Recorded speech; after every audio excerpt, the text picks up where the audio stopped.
Now check out that awesome Macaulay Culkin t-shirt, but you know what? That's not enough Macaulay. I need a little bit more. So let me put this on. This is it. Don't get scared now.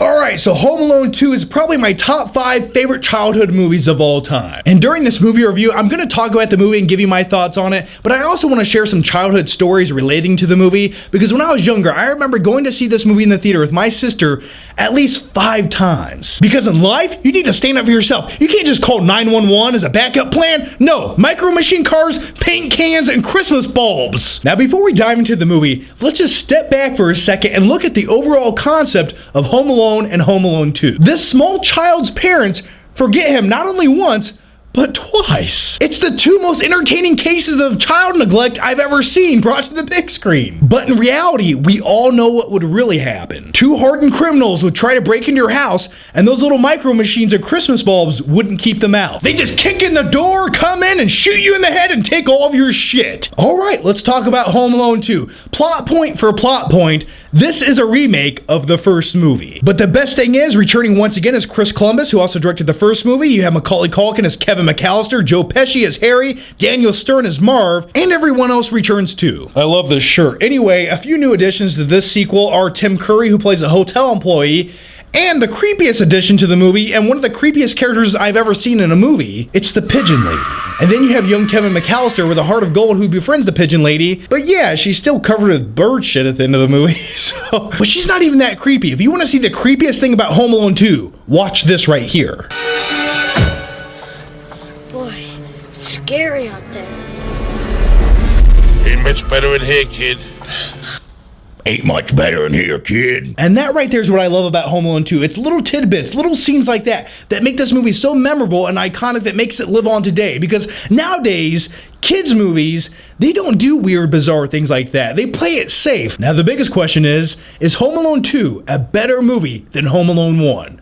No, it's not. It's not a better movie. Because the first movie was lightning in a bottle. It was solid. It was perfect. But you know what Home Alone 2 is? Home Alone 2 is pure entertainment. And in my personal opinion, I almost find it more entertaining than the first movie. I don't think it's better, but it's more entertaining. Because in Home Alone 2, Lost in New York, it takes everything that you really liked about the first movie, all the mischief that Kevin gets into, and it really just expands on it in Home Alone 2. This movie is the embodiment of every child's fantasy. When Kevin goes to that hotel room and he has his dad's credit cards, he has unlimited money, he has cool gadgets, he has a glorious snack bar, 2 scoops? Make it 3. I ain't driving. And then he goes to a ginormous toy store in New York to spend his father's cash. Now, speaking of that, did you guys ever pay really close attention to that toy store in Home Alone 2? Well, I don't know if you noticed it or not, but this is a toy store without any toys. It's just Christmas decorations and turtle doves. I'd rather go to Toys R Us, not Duncan's Toy Chest. I remember thinking as a kid, if I owned a talk boy like Kevin did in Home Alone 2, I could do anything. Yes, sir, you'll need a major credit card upon check-in. Credit card, you got it. Thank you. Enjoy your stay. Credit card, you got it. By the way, I have an idea. I've had this for many, many years. They should make an app that you can download that is the Talk Boy. Like you talk into your phone and it records it and it sounds just like the Talk Boy from Home Alone 2. By the way, if anyone ever makes that, well, you owe me at least 49%. I forgot to mention this. There's a blow-up doll in this movie that's a clown. That's right, they put a blow-up doll that's a clown in a child's movie. And that right there is why I love and appreciate Home Alone 2 so much. Now let's talk about young Macaulay Culkin as Kevin McAllister.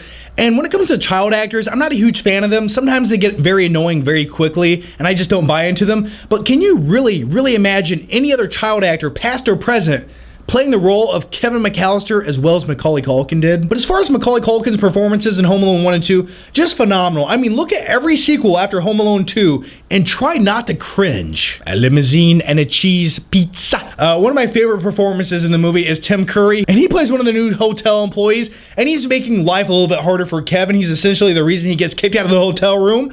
And as far as Tim Curry goes in this movie, So iconic. Just every line that he gives, he really elevates it and makes it memorable. Now let's talk about the returning antagonist of the film, and that's the Wet Bandits. Well, now they're the Sticky Bandits. And they broke out of the big house and they're in New York City to rob a toy store. And you gotta love Joe Pesci and Daniel Stern in these roles. They essentially play humanized cartoon characters that avoid death-defying traps put on them by Kevin McAllister. Like, these guys should be dead every second of the movie, but they somehow just...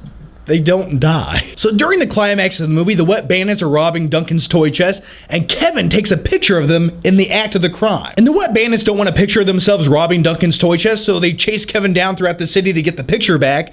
But if you really think about it, why did they even care? They had tons of money and sufficient time to leave the scene of the crime. Who cares about a picture of you robbing something? You should be in prison anyway. Why risk the time to chase Kevin down? So the Wet Bandits grab the bag of cash and chase Kevin down to this abandoned house, and then Kevin starts throwing bricks at Harry's face. Yeah, I believe 3 or 4 bricks smashed into his skull, and after the first one, well, he should have been clinically dead, but he's still alive. But it's this right here that always bothered me. Watch it. Did you see it? Watch it one more time. Look at the bag of cash on the street. That right there was the bag of cash from Duncan's toy chest. That's all the money that they stole.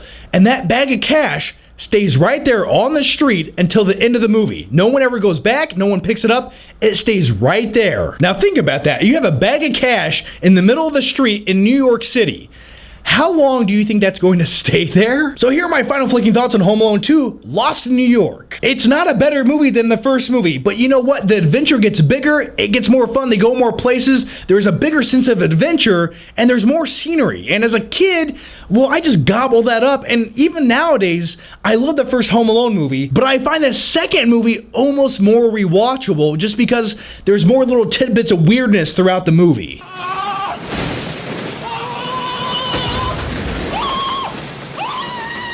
So look what you did, you little jerk. I'm gonna give Home Alone 2 a B+.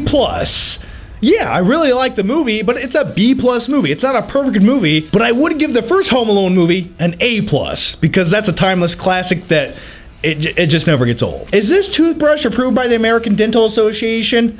I ask that question every time I buy a toothbrush. And by the way, speaking of the first Home Alone movie, if you guys want to watch a movie or review all about that movie and hear some nostalgic vibes, well, you can check out my pal Chris Stuckman's channel. I'll put the link down below. Because this year we figured, why not team up and talk about Home Alone 1 and 2? He talked about 1, I talked about Home Alone 2. So yeah, definitely go over to Chris Stuckman's channel. Once again, link down below to watch his movie review of Home Alone. And by the way, Chris, if you're watching, I wouldn't let you in my room if you were growing on my ass.